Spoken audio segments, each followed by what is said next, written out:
ఐబొమ్మ కేసులో ED enter అయింది. Hyderabad సిపికి enforcement directorate అధికారులు లేఖ రాశారు. ఐబొమ్మ కేసులో మనీ లాండరింగ్ జరిగినట్లు అనుమానిస్తున్న ఈడీ ఈ కేసుకు సంబంధించిన పూర్తి వివరాలు ఇవ్వాలని సిపిని కోరింది. ఇప్పటికే ఐబొమ్మ రవి బ్యాంకు ఖాతా నుంచి 3,50,00,000 రూపాయలు ఫ్రీజ్ చేశారు పోలీసులు. విదేశీ బ్యాంక్ అకౌంట్ల నుంచి పెద్ద మొత్తంలో రవి అకౌంట్కు నిధులు బదిలీ అయ్యాయని గుర్తించారు. దీంతో ఈ కేసులో ఈడీ ఎంటర్ అయింది.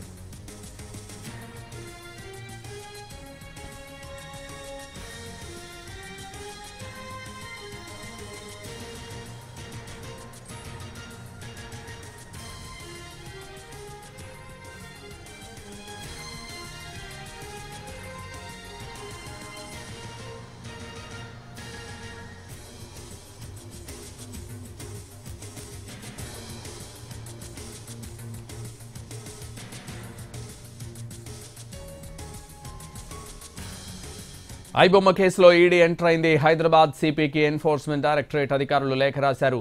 ఇదే విషయానికి సంబంధించి మరింత సమాచారం మా ప్రతినిధి రాధాకృష్ణ ఫోన్ లైన్ లో అందిస్తారు. రాధాకృష్ణ.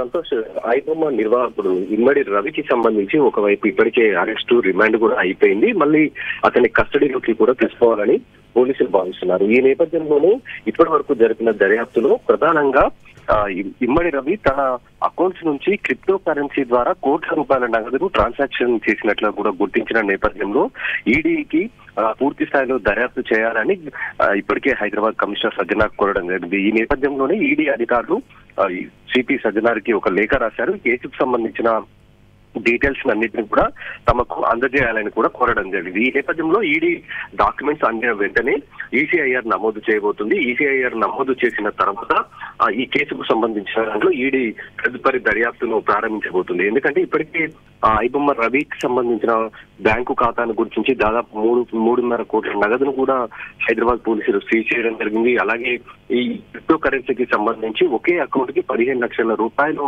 ప్రతి నెల ట్రాన్సాక్షన్ అవుతున్నట్లు కూడా, అది కూడా క్రిప్టో కరెన్సీ ద్వారా ట్రాన్సాక్షన్ అవుతున్నట్లు కూడా గుర్తించడం జరిగింది. ఈ నేపథ్యంలోనే ఈ ఈడీ ఎంటర్ అవ్వబోతుంది.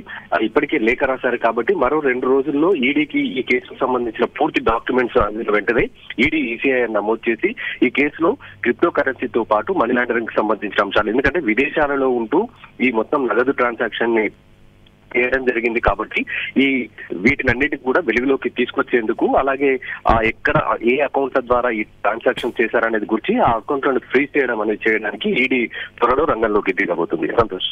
Right, thank you Radhakrishna.